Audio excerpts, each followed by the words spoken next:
I never thought I'd see myself down here in the same damn place with a different year.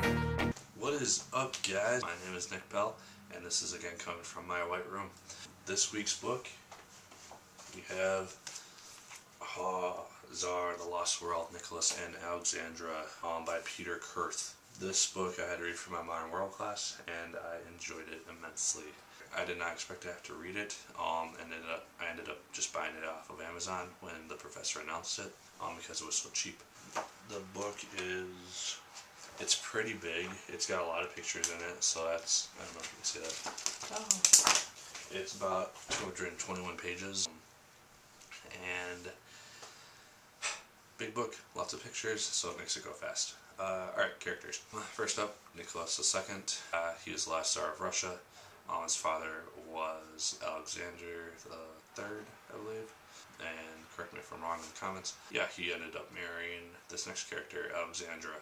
She was Nicholas II's wife, obviously, and the mother of his 5 children. She was not originally from Russia. I believe she was from somewhere in Europe.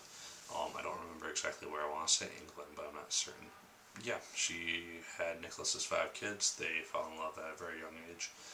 An interesting thing is that Nicholas's father disapproved of the marriage up until his dying death, or his last day, where he realized that he was going to die, and because his son needed to be Tsar and he needed a wife, he decided to approve of the marriage, and died, and they were married. So yeah.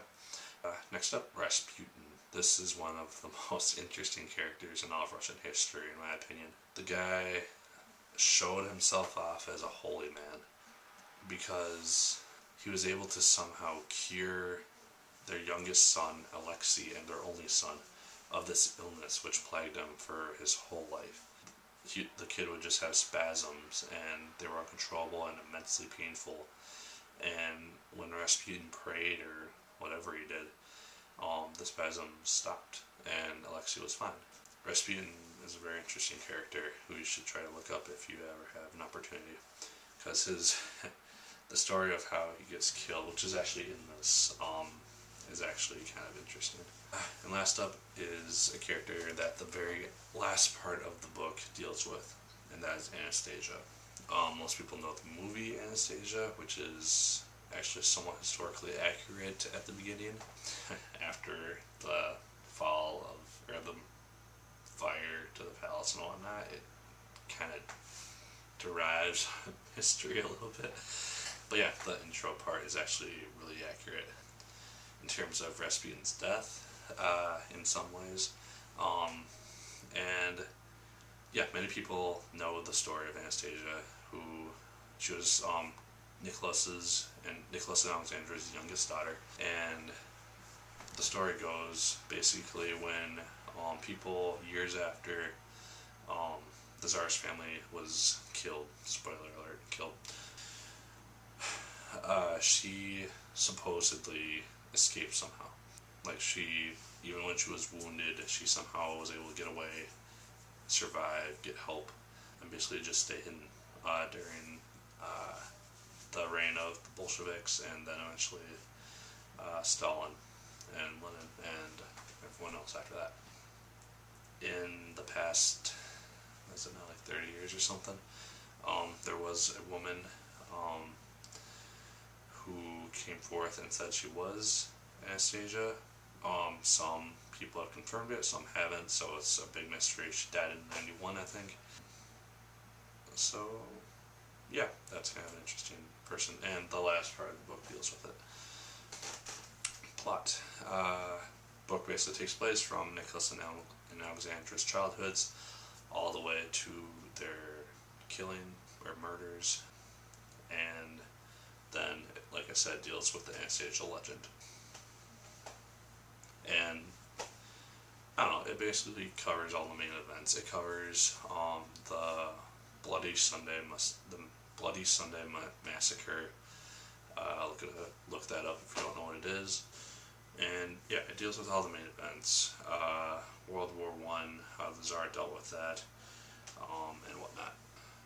Themes, like with the Metaphysical Club, I'm not including themes, because it's a historical text, so there's not really themes in it. You can find them if you so choose when you read it, but I'm not going to include them. So, enjoyment.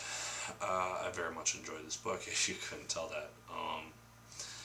It was one of the first history books that I've actually read that was not a textbook, and so it actually focused on one aspect of history. I have some others that deal with that, but I haven't read any of them yet, just simply because I haven't had time.